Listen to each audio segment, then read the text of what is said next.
TikTok that I sent. Oh, here it is. No, not Canada ban. Anyway, this is not to point out individuals. It's to point out concepts, right? Look here. Here's God Logic, right? Look at him right here. He's already with Sheikh Uthman. You see them? They're already there. They've already had a debate. Orthodox Muslims already went after these people. He's already went after these people. So what are they doing again? No, it's right here. What do you mean? It's right here. He did show up. He's right there. Yeah, so no, what they're saying is, so the debate didn't happen. So I'm watching from both sides. Sheikh, the guy Osman Farouk, he went live. He had Orthodox Muslim on there and a few others, and there was supposed to be a debate with Sam. None of them turned up. Sam Shamoon and God Logic had their own live, and they're both basically saying, "You're scared of me. You're scared of me." So they were both live streaming at the same time, but the debate didn't happen. Like, they didn't go onto their platforms. Go. If you go to YouTube, you can see the Let me pull up Sam Shamoon. Right, here it is, right here. So Sam Shamoon, right here, this guy, he's debated here. So how did he prove that he's the newest revelation? He did miracles. He prophesied. Sam Shamoon debunks. You agree? So if you take this criteria, see that they already had a debate. So you're telling me Sam Shamoon didn't debate Uthman, so they have to keep talking about the same topic? Orthodox Muslim already debated him, right? Do you understand my frustration? Get what I'm saying? right. Like, you guys are already doing the same thing. This kid, God Logic, right? God Logic, right? He already debated 10,000 people. Yo, Mo, he didn't debate Libyan. I think that was just like a pre-recorded clip. No, obviously today they didn't debate. They were supposed to. No, not in total. They never debated. I don't think Sam and Libiano debated, because I stay on the debates with the scholars of both the Christians and Muslims, and they never did it. You're saying they never debated ever, or is that just not a... Sam Shamoon never debated Uthman or Libiano. I think Sam would debate Uthman before he debates Libiano. Libiano, he's more of a TikTok. Yeah, no, he debated God Logic. Can you Libiano and not be human? Libiano and not be human. He debated God Logic, but he didn't debate Sam Shamoon. But my point still stands, though. But look, my point still stands. What are they going to talk about that they haven't already talked about? No, it's the same. It's the same arguments. Okay, so what's the point, is what I'm saying. Is the audience of Sam Shamoon any different than the audience that Orthodox Muslim already has or doesn't have? It's the same audience. They've already been running around. It's almost like a constant cycle of WWE fighters. And you're just like pairing them up, mismatch. All right, today we're going to have Hulk Hogan and the Ultimate Warrior. But Ultimate Warrior and Hulk Hogan fought on the Valentine's Day special. But today we're going to do a tag team because Macho Man Randy Savage is going to be there with Andre the Giant. It's like, but you already fought. You get what I'm saying? Right. This is what I'm saying. This has become watered down. And again, this is a sharp criticism. Yes, it's a sharp criticism. And I don't wish no harm to these brothers. So no, I don't necessarily care. You know, if they take the advice, fine. If they don't, also fine, because every man is going to go to the grave by themselves. I'm not going with them. They're not coming with me, right? But at the end of the day, you got to understand, you're claiming to represent something that represents almost 2 billion people. But you're constantly in the same cycle with the same people that are constantly been taught the same thing. At one point you go, okay, I can't teach ignorance. This is arrogance. And you just go, you're arrogant, and walk away. Right. I think it's kind of like the same concept of debating Zionists. It's kind of like the same arguments, but it's to get more. It's to get more views. You know, views, and get more people aware. That's my point. It's the same thing. Like, they actually debate what earlier scholars used to debate. You know, Thank you. So exactly my point. What is going to be new under the sun this time around? The hypostatic union? Been there, done that. What are they going to say this time around? Isaiah 42, been there, done that. Isaiah 42:11, been there, done that. You want to go into Numbers 23, been there, done that. You want to go into the what do they call it? The collapsing verse. Okay, been there, done that. There's nothing new under the sun. What Daniel Hakikachi was saying, right? If I'm gonna debate a Christian, I'm not going to debate him on the basis of theology, because you have to understand, like Daniel Hakikachi clearly stated, why do Christians have an issue with Muslims? It's not because of our belief system, because anything that they can pull up in the Quran, we can find it in the Bible 10 times more. Exactly, though. They're ignorant. Hold on. Some are ignorant. Yeah, but what I'm saying is, anything that a Christian theologically throws at a Muslim, we can show you exactly the same thing, if not worse.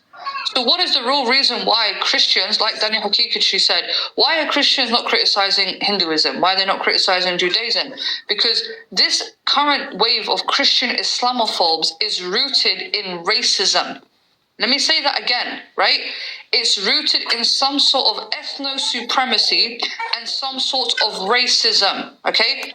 It's nothing to do with theology. It's everything to do with, white versus brown, colonialism, Western imperialism, etc. Because what is the main arguments that they throw at Muslims? Muslims are backwards, okay? This is a straight up supremacist talking point to say that you people are not civilized, etc., right? I don't mean to cut you off, but not all people are like this. Some people have a thing towards Islam because Islam teaches exactly what the Christian faith teaches, except Jesus is in so God. Why would they be arguing with? But that's the thing. If Islam and Christianity have more similarities and they have differences, what are we arguing about? It's because we want to figure out which of the Abrahamic religions is actually the truth. Like, which one do we actually follow from the three Abrahamic religions? See how you said. Okay, so I know what Levant's saying, right? And I don't want to offend anybody, but I'm going to say this. There's no such thing as three Abrahamic religions. There's only one. The concept of the three. No. The concept of three Abrahamic faiths means that Ibrahim alayhi salam gave rise to three different concepts. It's our ancestor. It's our common ancestor. That's it. Yeah, he's just our common ancestor. I agree with that. So to say three Abrahamic faiths means that there's three ways to get to Abraham, or three distinct ways that came from Abraham. You get it? It's a form of shirk. We don't say that. So I mean it in the sense of they all came from Abraham. Right. But what I'm trying to say is that there is a more deeper agenda behind it. Okay, I agree. No, don't get me wrong. There is a lot of Islamophobes, and I agree. There are some people that just don't like Islam because of what we follow. There's some people that don't like Tawheed. They just don't like it. They don't like submission to God. Well, it's not that. What I'm saying what I'm saying. Let me just one point. Let me land those. Islam denounces the Son. It denounces the Trinity. It literally says it verbatim in the Quran. Like, don't say three. God doesn't have a son. So it is directly. But what I'm saying is, right, from a deeper perspective, a lot of these guys, they want to reignite the Crusades, okay? And we know that the Crusade wasn't a religious thing. It was a colonial thing, okay? Because they also slaughtered... What are a bunch of European Christians doing in the Middle East? Like, for instance, people like Tommy Robinson, right? He claims to be a Christian, right? But he's just using Christianity as a front to push his Zionistic, supremacist agenda, right? People like Apostate Prophet. Apostate Prophet has always been known as an atheist. He's now suddenly become a Christian, right? How do you go from being an atheist so that there's no God to becoming a Christian? So they're using Christianity as a front, the same way that Zionist Christians, because again, when Christian Zionists try to convince us that they're supporting Israel, from a religious point of view, whilst that might be true, it's also for a geopolitical point of view, because again, the Christians want to dominate the Middle East and dominate that region. Because when we look at the history, many Christians will remind us, well, the Middle East used to be majority Christian, right? And you guys took over. So there's a lot of grudges that these guys have. Again, with the Crusaders, they got their asses kicked. Right? And again, these guys, they think that they're the Roman Empire and we did this and we did that. And how come a bunch of desert dwellers put us in our place, right? And kicked us out and dominated that region? Because again, like you said about Abrahamic faiths, it's true. We have a common ancestor. Christianity did originate in the Middle East. Judaism did originate in the Middle East. Islam originated in the Middle East. But what currently dominates the Middle East now? Islam. And they're not happy about that. They're hurt by that, right? How come the birthplace of Jesus and the Middle East is now majority? They're hurt by that because you lost at the end of the day. It is what it is. You got Europe, you got America. The borders have already been established, but they want to take it back to that. So yes, there's a religious thing, there's theology involved, but it's also political as well. But So I would also add something to that. I would add that it's not as surface level as that. Because to me, that's kind of surface level.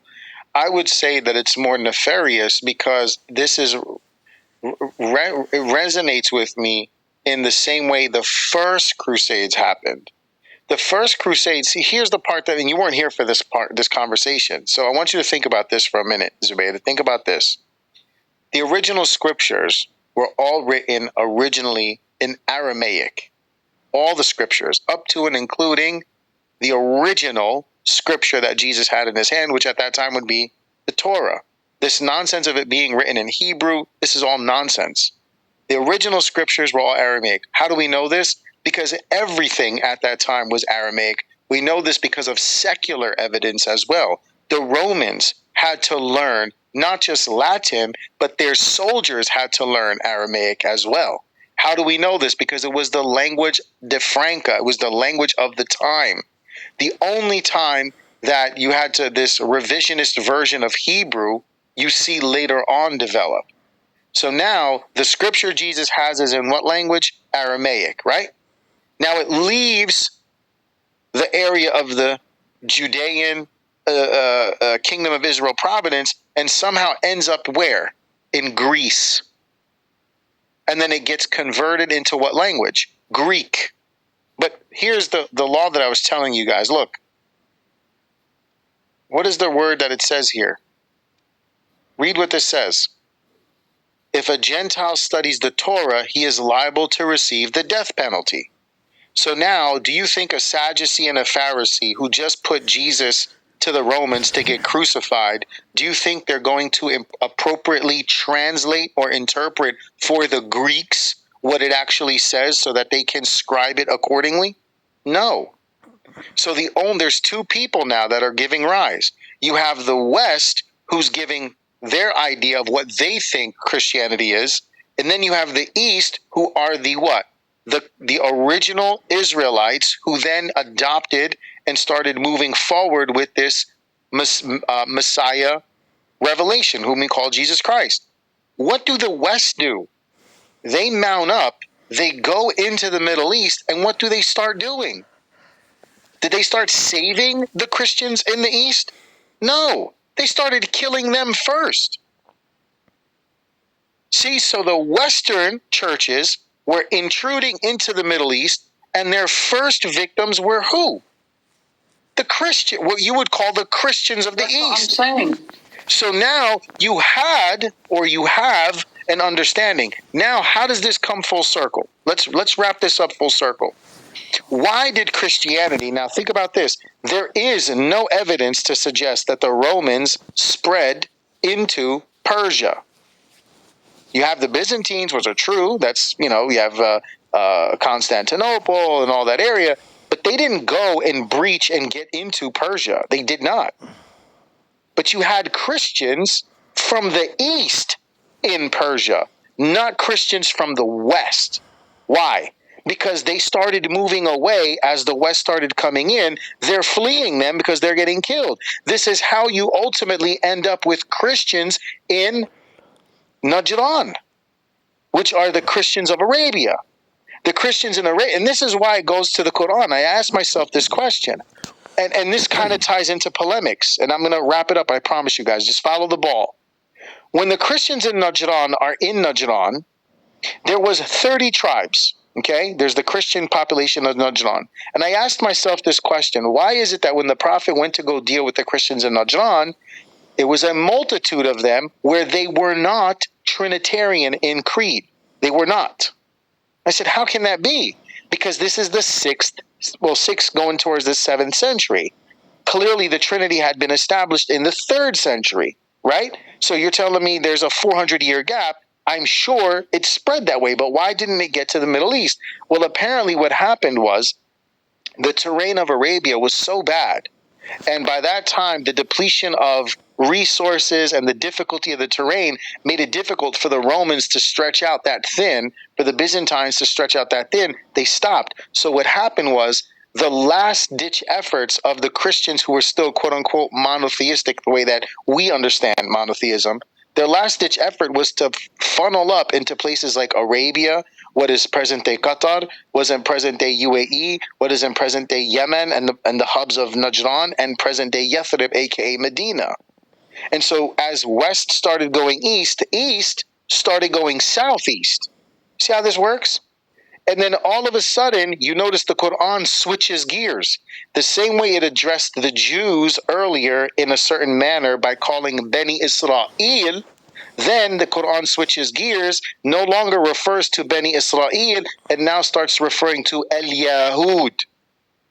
The same way it switches gears when it talks to when the Quran talks about, why are you throwing my believers into the ditch?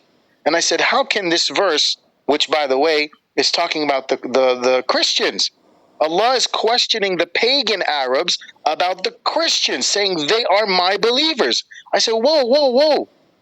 The Quran is not hypocritical, nor is it oxymoronic. How can Allah call the Christians his believers if at the same time Allah says, I do not accept partnership? So I said, were the Christian creed at that time different?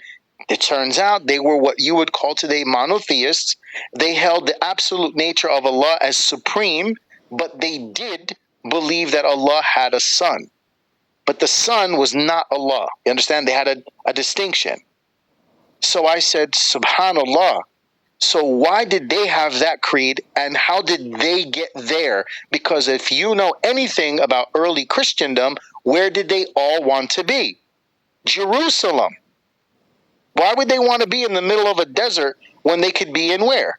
Jerusalem. That was the hub. That was the center for all Christendom, up to and including even the Assyrians. They made sure to have their area in the part of Assyria today, the Assyrian community, up there in the mountains, and they also migrated heavily into the Jordan-Palestine region. I said, why would they be separate? And that's when it led me to this path of understanding the Quran from a different perspective. Allah is systematically addressing all of these historical components up to and including right now. Why do the polemics people still talk about this? The reason why is because the Western brand, and I don't mean to insult this, guys. I'm looking at this purely from a historical lens. The Western brand of Christianity, which comes from the Nicene Creed, needs to consistently be dominant. Because if it loses its footing, what also loses its footing? The West. So the vehicle for the West politically is also the vehicle of the West religiously. In order for me to consistently have a footing, in order for me to still have a method of footprinting, I have to constantly attack Islam, but I also have to attack other brands of Christianity which differ than mine, because as long as that becomes the winner, I become the loser, both politically and religiously.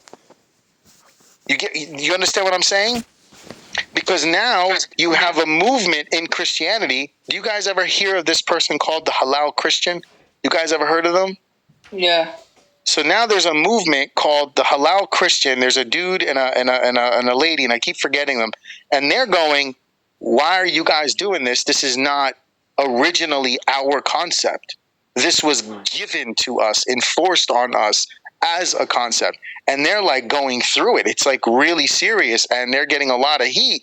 But they're coming a bit closer to the concept of arguably Tawheed. arguably. I'm not saying exactly, but arguably, right? So this is kind of like this new concept that's coming back. It's more of like more like an orthodoxy concept. So part of polemic's duty, and the reason why I believe they constantly attack Islam with the same circular arguments, is because it's more a politicized brand than it actually is organically theological. I would argue, and I would like to hear from you guys, I think we're better suited not even engaging in that. Because we are living in an era where you can just pull up literally every argument they have and go, there's a video, here you go. Someone already covered this. There's a video, here you go. Someone covered this. Like, why am I still having circular conversations like a Zionist about what is or isn't a genocide? Balfour Declaration or partition plan, blah, blah, blah. Like, it's a good point. Why are we having circular conversations? We're now stopping ourselves from doing exactly this and educating people on what Islam actually is, because we're constantly engaging in their conversation. We're not having ours. That's Right. That's how I think, and I just wanted to go forward.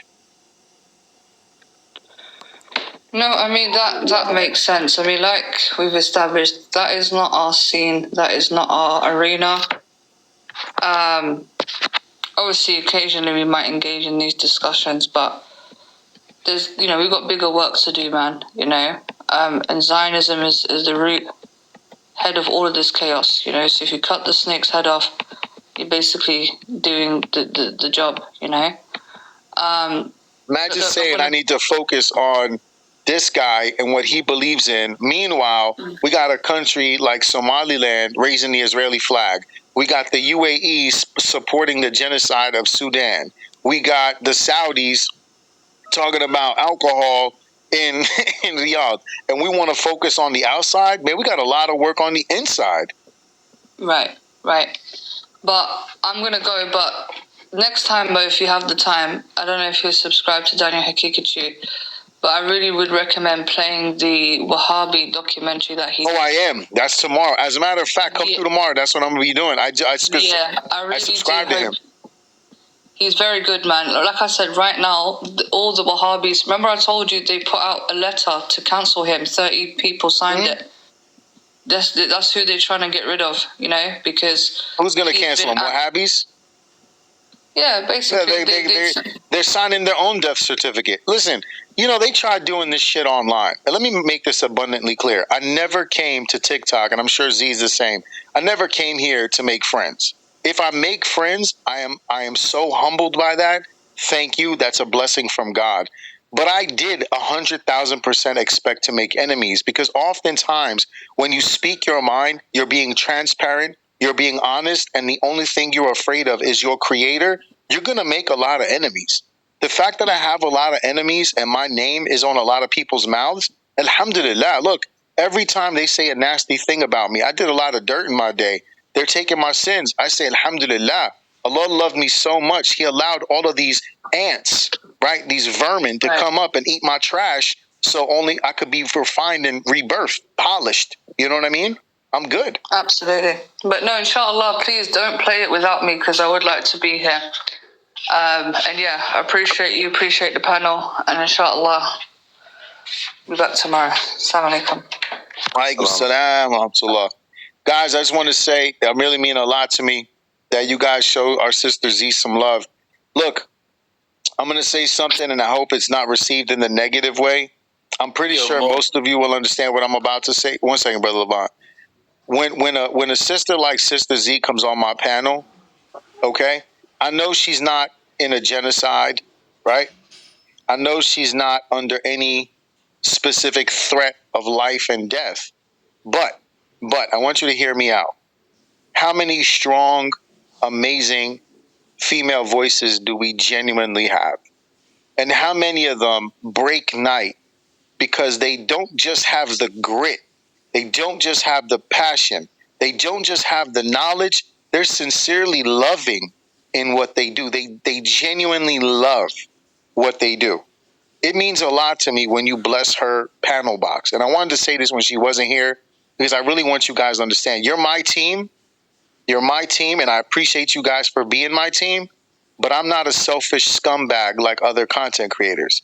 I believe in uplifting valuable content and valuable content creators. And I believe that a good team recognizes another good person. So when you have a chance, please, even if it means you don't give me anything, but if you give her something, I appreciate that, because she does take the time out of her day, out of her night, out of her sleep schedule, away from her life to come here and really share her understanding, her knowledge. And she's extremely intelligent, guys. It means a lot to me when you could do that. So I really encourage you guys to really think about that, especially some of the people in here who look at TikTok as entertainment. If TikTok was only entertainment, you wouldn't be here with me for 5 hours. So for most of us, this is like a second job. So we as content creators expect you to reciprocate with that by your activities and your actions. So don't look at this like your mother, father, grandma, grandpa did, like AM, FM radio. That's not this. There's no sponsorship. I don't have a commercial. I'm not getting paid by Ford Motor Car. I'm not getting paid by no, fast food joint. No, I'm here because your participation is my success. Without your participation, me, Zubeda, all these amazing platforms, what are we doing? Because after a while, the bills catch up to you, because internet is expensive, technology is expensive, researching material is expensive, time is expensive. So you have to really understand that. So I don't want to sound harsh when I say this, but it's a form of sadaqah, guys, when you actually contribute to a good panel. So don't ever try to negotiate whether or not you should or shouldn't gift or provide a panel. Don't do that. Don't do that. I'm telling you, don't do that, because that's how shitty content survives and good content goes away. Because shitty content, okay, I met a guy today who told me he was a dorker. Do you know what a dorker is? You know what a twerker is? That's a girl who shakes her ass for money. He's a dorker. He shakes his penis for money. And he does it on this app. I went to his account, and the man was spanking me in a battle. I want you to think about this. I'm rocking with adults. Think about this. I'm rocking with adults, okay? Adults who have adult money, but also adult responsibilities. And more adults were ready to give this kid, he's a kid, he's probably maybe 24 years old. He's not a bad kid. Nothing against him, he doesn't have the same standards I do. But people were dumping on him heavily because he shakes his penis. This is what I want you guys to think about, what I'm up against, what Z's